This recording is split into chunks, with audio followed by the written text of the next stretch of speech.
ओम नमः शिवाय। शिव कृपा योग में आपका स्वागत है। आज मैं अपने जीवन की किताब के कुछ पन्ने आपके सामने खोलता हूँ और आध्यात्मिक चर्चा करता हूँ अपने जीवन की। तो आज का जो हमारा विषय है वो रहेगा मेरे मार्गदर्शक। अगर मैं ये कहूँ कि मेरे गुरु, तो फिर बहुत सारे गुरुओं की मुझे बात करनी पड़ेगी। तो मैं यही कहूँगा कि समय समय पर जैसी आवश्यकता हुई, जैसी जैसी मेरी गति और मति उस समय थी, उसके अनुसार मुझे बहुत सारे सिद्धों से, संतों से, महापुरुषों से, शरीरी और अशरीरी दोनों से मार्गदर्शन मिला।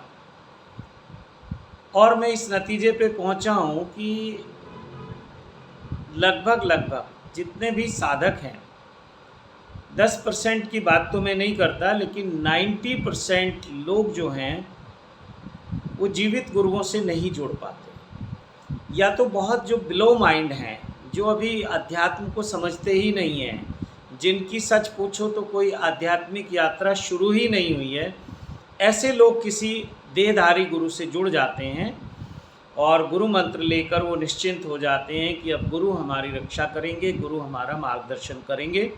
लेकिन ऐसा होता नहीं है।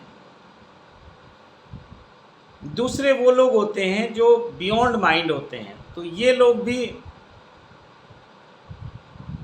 गुरु से नहीं जुड़ पाते। तो या तो वो लोग जुड़ पाते हैं जो बिलो माइंड है, और वो लोग नहीं जुड़ पाते जो बियॉन्ड माइंड है, जिनको कुछ अनुभव हो गए, क्योंकि वो उस अनुभव को तलाश करते रहते हैं। हर गुरु के पास जाते हैं और वो गुरु उनको जचता नहीं है, उस गुरु में कोई ना कोई उनको खामियां नज़र आने लगती हैं।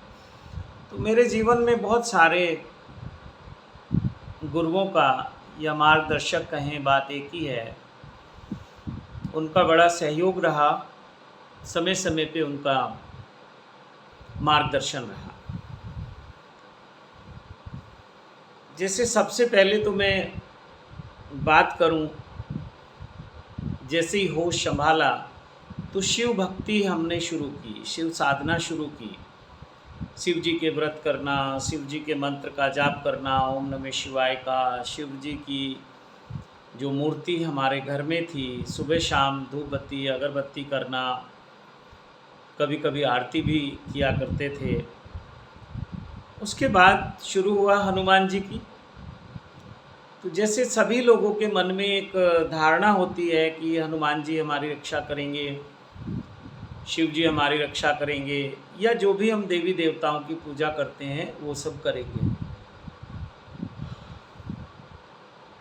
तो वो चलता रहा ऐसे, कभी काली माता के मंदिर में जाके पूजा अर्चना करना, कभी गणेश जी की पूजा अर्चना करना। बहुत बचपन में मैं देखूं तो कोई ऐसे संत का मार्गदर्शन नहीं मिला। जिन दिनों में जबलपुर रहा करता था तो एक पाठ बाबा थे, तो उनसे मिलना हुआ, अक्सर उनके पास बैठना होता था, लेकिन वो कुछ मार्गदर्शन नहीं करते थे। पूछने पर भी वो कहते थे सब हो जाएगा, समय आने पे सब हो जाएगा। बहुत जो भी उनसे कोई बात करते थे वो कहते थे कि समय आने पे सब हो जाएगा, और ये बात उनकी सत्य हुई, और मैं समझता हूँ कि यही उनका मार्गदर्शन रहा। फिर ओशो का भी काफ़ी मार्गदर्शन रहा। हालांकि जिन दिनों में बहुत ज़्यादा आध्यात्मिक नहीं था, एक प्यास तो थी, खोज तो थी, लेकिन सांसारिक जीवन की अपनी उठापटक भी बहुत थी, बहुत संघर्ष था, बहुत स्ट्रगल था। लेकिन उसमें भी जब कुछ समय निकलता था तो मैं ओशो को पढ़ता था। इसी कड़ी में बहुत शुरुआत में 2 बार ओशो से मिलना हुआ, या कहें कि एक बार तो दर्शन हुए, लाइव दर्शन, सीधे रूबरू, और एक बार उनसे मेरा मिलना हुआ। सही मायने में तो मैं उसको कहूँगा कि वो मीटिंग मेरी लाइफ चेंजिंग थी।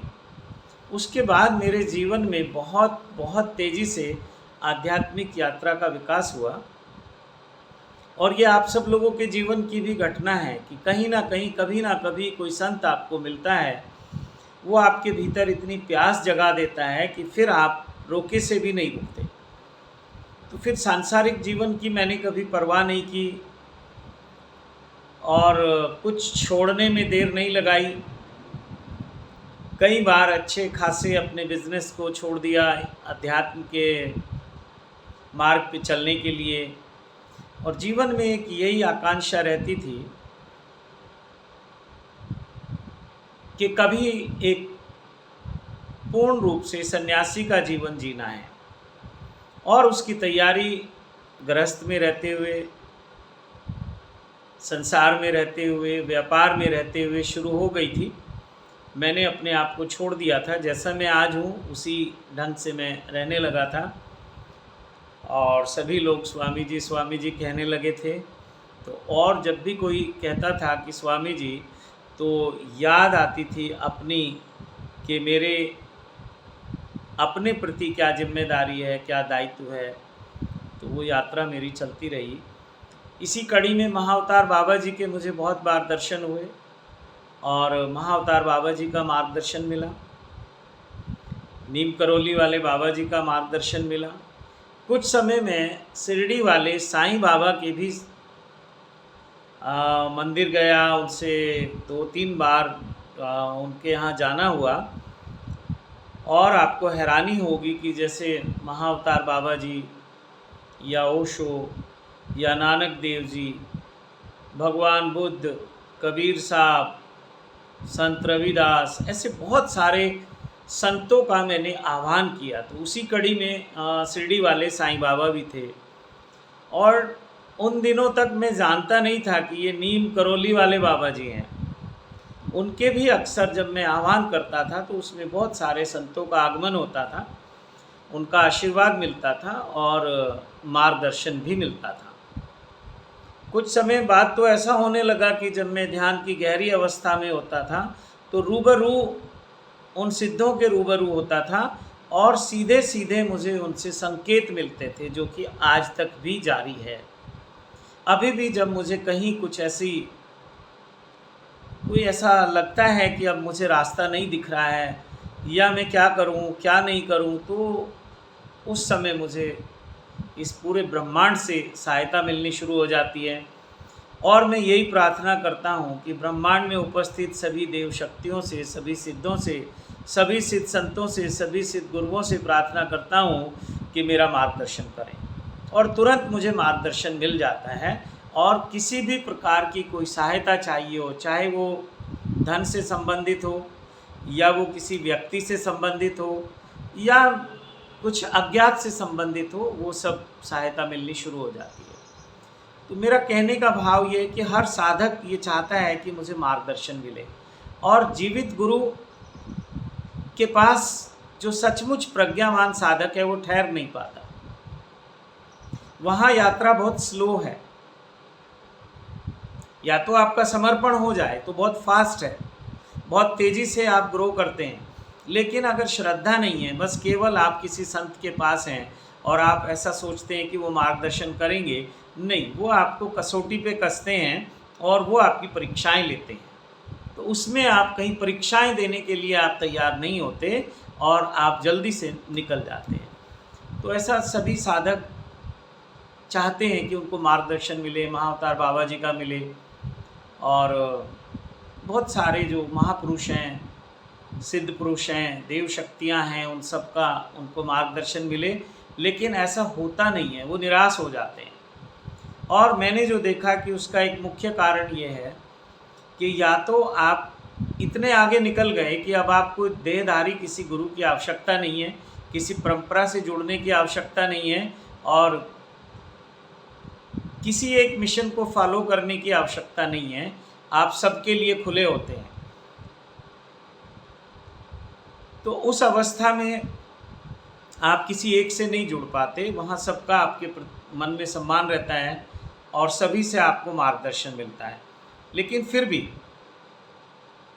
जो लोग चाहते हैं कि उनकी यात्रा तेज़ी से चले और बिना किसी परेशानियों के चले, क्योंकि इस मार्ग में परेशानियां बहुत आती हैं, परीक्षाएं बहुत होती हैं।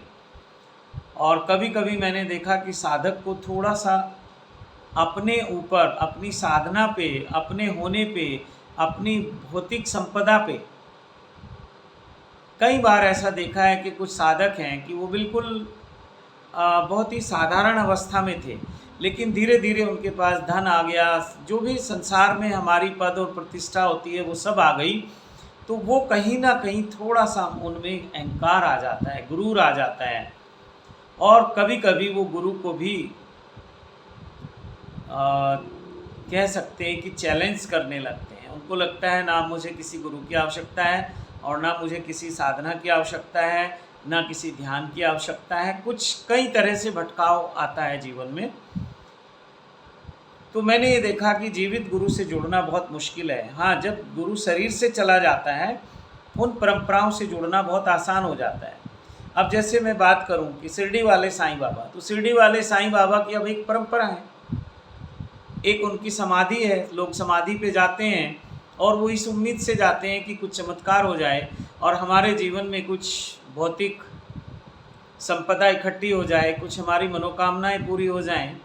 आध्यात्मिक उन्नति के लिए नहीं जाते। और जहाँ तक मैं देखता हूँ साईं बाबा का भी, कि उन्होंने सांसारिक लोगों के लिए ही ये कहा है कि जो भी मेरी समाधि पे आएगा उसकी मनोकामना पूर्ण होगी। लेकिन समाधि पे कोई साधना के लिए नहीं जाता, आध्यात्मिक उन्नति के लिए नहीं जाता। मैं तो बहुत वहाँ लोगों से मिला हूँ। हाँ, वो ये ज़रूर कहते हैं कि साईं बाबा का ये चमत्कार हुआ, साईं बाबा का वो चमत्कार हुआ, ऐसा हुआ वैसा हुआ, उनकी मूर्ति से भभूति गिरने लगी, मूर्ति से जल गिरने लगा, उनकी मूर्ति हिलने लगी, या साईं बाबा ने हमें दर्शन दिए, या साईं बाबा हमारा मार्गदर्शन करते हैं। ये सब ठीक है। ऐसे ही नीम करोली बाबा का, वहाँ भी लोग जाते हैं अपनी मनोकामनाओं के लिए। ऐसे शिव मंदिरों में भी मैं देखता हूँ लोग मनोकामना के लिए जाते हैं, आध्यात्मिक उन्नति के लिए नहीं जाते। जैसे ओशो की मैं बात करूँ तो ओशो के पास वो लोग हैं जो सचमुच आध्यात्मिक प्यास जिनके भीतर है, ध्यान की प्यास है। ओशो के पास ऐसे लोग बहुत कम हैं कि वो कहें कि भगवान ओशो हमारे जीवन में चमत्कार कर दो, हमें पैसा दे दो, हमें कार दे दो, हमें बंगला दे दो, हमें जो भी सांसारिक व्यक्ति की मांग होती है। ऐसे लोग कम हैं। अधिकांश लोग अपनी आध्यात्मिक उन्नति के लिए और आध्यात्मिक प्यास के लिए जाते हैं। और मैंने देखा कि इस 21वीं सदी में, या अभी जो भी सबसे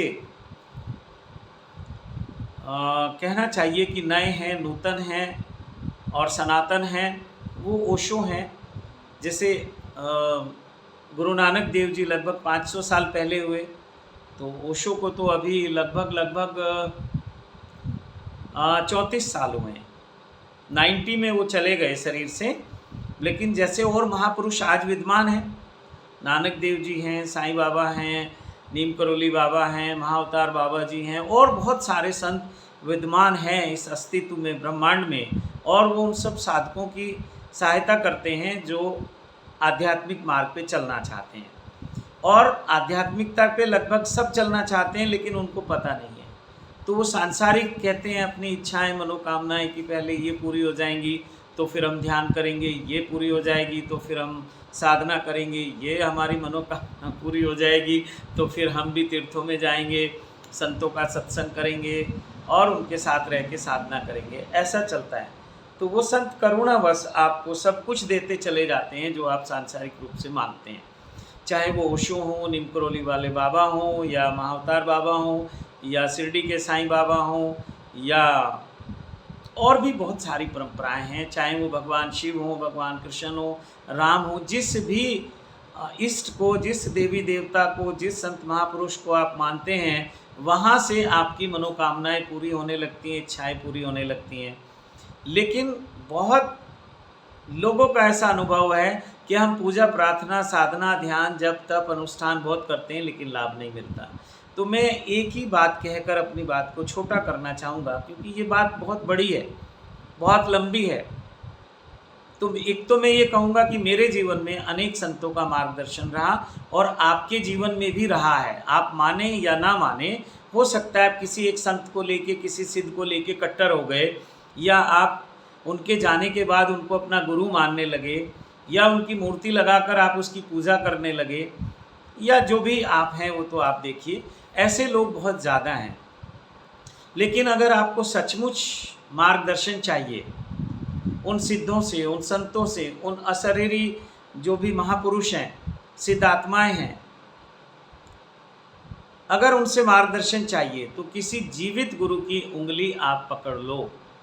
बेशक वो गुरु कुछ ज़्यादा नहीं कर पाएगा आपके जीवन में, लेकिन वो आपको एक राह दिखा पाएगा। वो सिद्धों से जोड़ देगा, वो संतों से जोड़ देगा, वो महापुरुषों से जोड़ देगा, वो बहुत बहुत तरह से आपको पारलौकिक जगत से जोड़ देगा। तो किसी जीवित गुरु को पकड़ लो। वो किसी भी परंपरा के हो सकते हैं, जहाँ आपकी आस्था हो, जहाँ आपका समर्पण हो, और जहाँ आप उनके प्रति प्रेम से, भाव से, श्रद्धा से भरे हुए हों। तो ऐसा बहुत सारे लोगों के जीवन में है। लगभग सबकी यात्रा ऐसे ही होती है, चाहे भगवान बुद्ध की यात्रा की बात करें, या भगवान महावीर की करें, या ओशो की बात करें, या कबीर साहब की करें, या नीम करौली वाले बाबा की करें, महाअवतार बाबा जी की करें। अब महाअवतार बाबा जी को केवल बस लोग ऐसा मान रहे हैं कि वो तो इतने साल से जिंदा हैं, कोई कह रहा 2500 से, कोई कह रहा 5000 साल से। लेकिन मैं देखूं, मेरे देखे तो वो अभी चर्चा में आए हैं। जब से ये परमहंस योगानंद जी की ऑटोबायोग्राफी आई है, ऑटोबायोग्राफी ये योगी, उसके बाद से महाअवतार बाबा जी का नाम आने लगा। लेकिन महाअवतार बाबा जी उससे भी पहले हैं,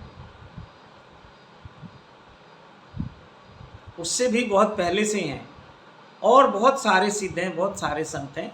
लेकिन जब आप उनसे जुड़ना शुरू हो जाओगे तो फिर आप उनके चमत्कार भी देख पाओगे, महाअवतार बाबा जी को भी देख पाओगे, नीम करौली वाले बाबा जी को भी देख पाओगे। जितने भी आप सिद्ध हैं, संत हैं, महापुरुष हैं, आप ऐसे ऐसे सिद्धों से जुड़ जाओगे जिनको आपने कभी जाना नहीं, जिनको समझा नहीं, जिनको पूजा नहीं, जिनके बारे में कुछ आपको नॉलेज नहीं है, लेकिन उनका भी आशीर्वाद मिलता है, उनका भी मार्गदर्शन मिलता है।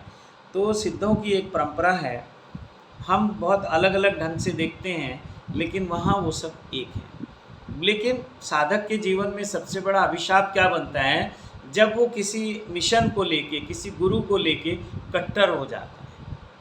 और जीवित गुरु के साथ आप कट्टर रहें तो समझ आता है, क्योंकि एक गुरु के प्रति आप एक साधे सब सधे, सब साधे सब खोए। तो अगर जीवित गुरुओं में आप 1000 गुरु ढूंढोगे तो आप कहीं नहीं पहुंचोगे, कोई आपका हाथ नहीं पकड़ेगा।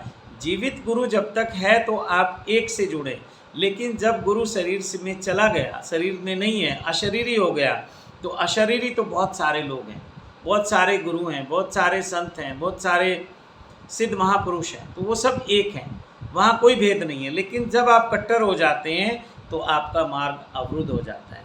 जैसे मैं देखता हूँ कि ओशो के लोग बहुत कट्टर हो गए ओशो को लोग लेके, और ये वो लोग हैं जो ओशो के बाद में ओशो से जुड़े हैं। कहना चाहिए ओशो की जो फोटो है, ओशो की जो मूर्ति है, उससे जुड़े हैं। और इनके पीछे केवल इतना ही है कि थोड़ा सा ध्यान की, तो ओशो ने बहुत बात की है, ध्यान की प्यास तो बहुत जगाई है, ध्यान की विधियाँ भी दी हैं। जितना ध्यान के बारे में या अध्यात्म के बारे में जितना स्पष्ट और सरल भाषा में ओशो ने बोला है, वो अभी तक किसी का मुझे नज़र नहीं आता। लेकिन फिर भी 650 इतनी बड़ी बड़ी किताबें, सीरीज़, इतने प्रवचन, कई हज़ार घंटों के प्रवचन हैं, बहुत सारे चुटकुले हैं, कहानियाँ हैं, जोक्स हैं, और बहुत सारे टॉपिक्स हैं। आप समझ ही नहीं पाते कि आपको चाहिए क्या। कभी आप ओशो पॉलिटिक्स पे बोलते हैं तो आप पॉलिटिक्स की बात करने लगते हैं, कभी ओशो मीरा पे बोलते हैं तो आप मीरा की बात करने लगते हैं, कभी आप बुद्ध की बात करने लगते हैं, कभी आप बड़े बड़े ज्ञानी हो गए लोग। अभी एक मित्र का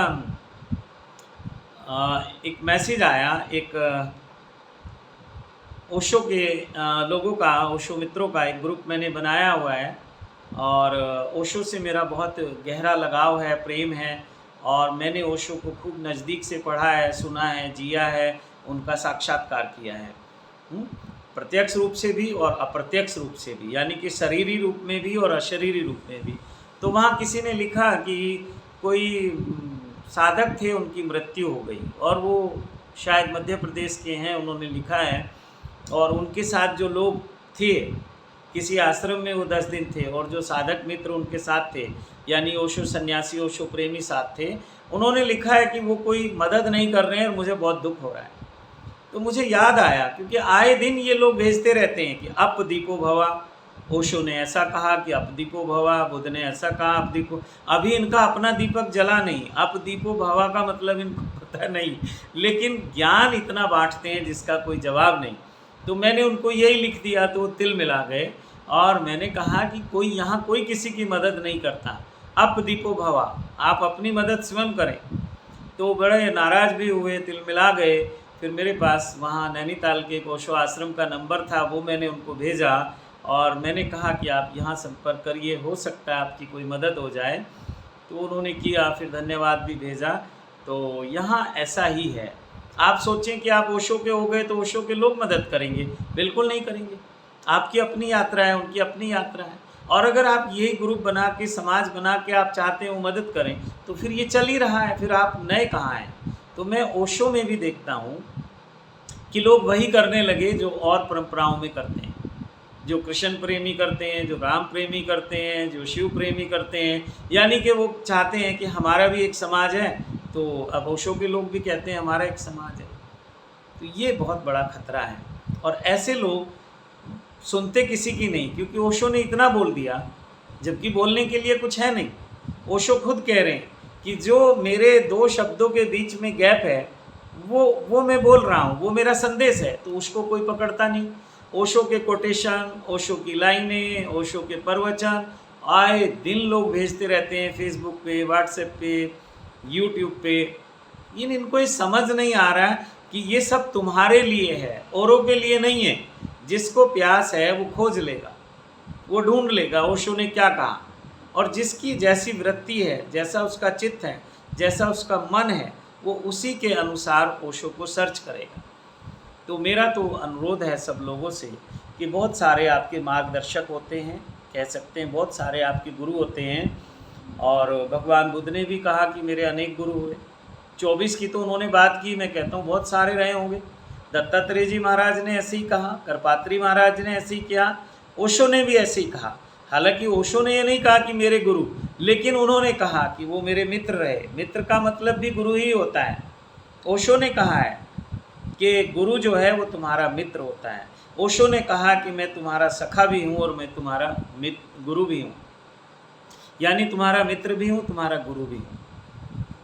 तो और ओशो कह गए कि जीवित गुरु ढूंढ लेना, जीवित गुरु की तलाश करना, लेकिन अब जीवित गुरु की तो बात ही नहीं है। तो ये बहुत बड़ी विडंबना हो जाती है जब हम कट्टर हो जाते हैं।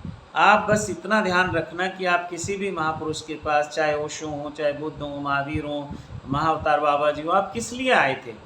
मैं तो समझता हूँ कि इनसे आप अपनी आध्यात्मिक उन्नति की बात करो, मार्गदर्शन के लिए प्रार्थना करो कि आध्यात्मिक उन्नति हो, सेल्फ रियलाइजेशन के लिए हो, आत्मज्ञान के लिए हो।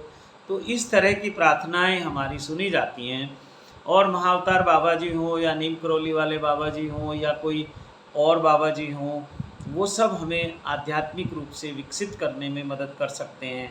रही सांसारिक मनोकामनाएं, तो वो तो आप एक गोल मटोल सा एक पत्थर ले लो और उसको कहीं स्थापित कर दो। वो भी छोड़ो, एक मिट्टी का शिवलिंग बना लो, पार्थिव शिवलिंग, उस पर भी फूल चढ़ाने लगेंगे, धूप दीप करने लगेंगे, वहाँ भी आपको ईश्वर की अनुभूति होने लगेगी, क्योंकि ईश्वर तो कण कण में है। आप जहाँ उसको मानोगे वहाँ वो प्रकट होने लगेगा।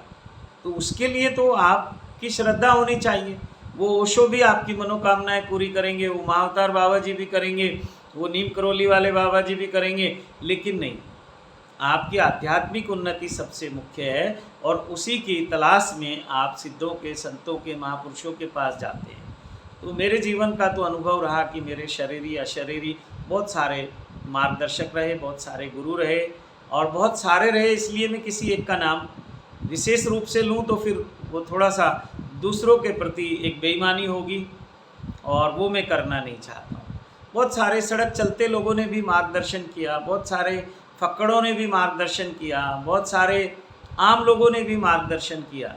तो जब आप चाहते हैं कि मेरा कोई मार्गदर्शन करे तो परमात्मा अनेक अनेक दिशाओं से आपकी मदद करता है, गुरु तत्व प्रकट होने लगता है और आपकी सहायता आप तक पहुंचने लगती है। तो मार्गदर्शक ढूंढें, गुरु ढूंढें।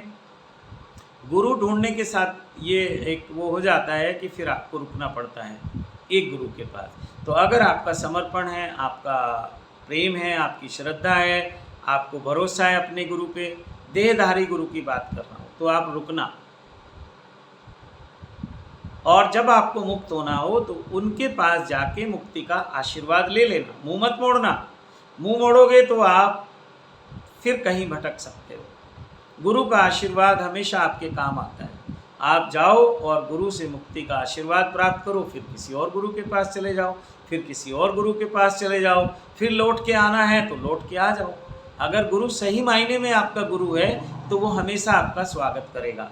जैसे एक पुत्र अपने पिता से नाराज़ होकर कहीं चला जाता है, लेकिन कुछ दिन बाद जब वो घर आता है तो पिता उसकी प्रतीक्षा में होता है। पिता दोनों ऐसे बाहें फैला के उसका स्वागत करता है। तो ऐसे ही गुरु भी, आप भटको, जहाँ जहाँ भटकना है, जहाँ जहाँ जाना है जाओ, क्योंकि मन के मते अनेक हैं। मन जिस दिन गिर जाता है उस दिन तो कहीं जाने की आवश्यकता नहीं है, लेकिन जब तक मन है वो बहुत भटकाएगा। तो भटको। मैं तो कहता हूँ कि भटकना भी एक मार्ग है। और फिर वापस आना चाहो अपने गुरु के पास तो गुरु आपको स्वीकार करे। गुरु को ऐसा होना चाहिए। और आपको भी अहंकार बीच में नहीं आना चाहिए कि अब मैं किस मुंह से जाऊं, मैं तो उस गुरु के पास 2 साल से नहीं गया, मैं तो 4 साल से नहीं गया। नहीं, जब आपको ये लगे कि मुझे फिर उस गुरु की याद आ रही है तो तुरंत जाके उसके चरणों में अपना शीश झुका दो। तो मेरे जीवन में तो बहुत मार्गदर्शक रहे और अभी भी बहुत बहुत सिद्धों से, संतों से और बहुत सारे अशरीरी गुरुओं से और शरीरधारी गुरुओं से भी मैं इसी भाव से मिलता हूँ कि ये ज़रूर मेरे मार्गदर्शक बनेंगे, क्योंकि ये यात्रा तो अनंत है। कोई कहे कि ओशो ने कंप्लीट आपको दे दिया या महाअवतार बाबा जी ने दे दिया या किसी ने, नहीं। आत्मज्ञान और ब्रह्म ज्ञान होने के बाद भी ये यात्रा अनंत है। हरि अनंत, हरि कथा अनंता। तो बहुत बहुत ढंग से इसके अनुभव होते रहते हैं। अगर ओशो को ही आप देखेंगे तो ओशो की यात्रा तो अंतिम श्वास तक चलती रही। उनकी अपनी यात्रा कहीं पूर्ण नहीं हुई तो आपकी कैसे हो जाएगी।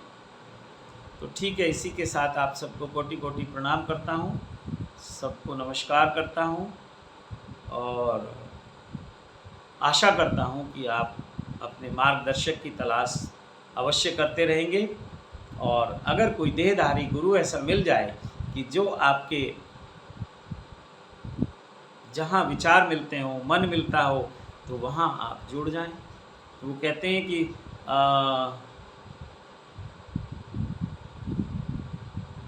मन मिले तो मित्र बनाओ और चित्त मिले तो चेला और गुण मिले तो गुरु बनाओ वरना रहो अकेला।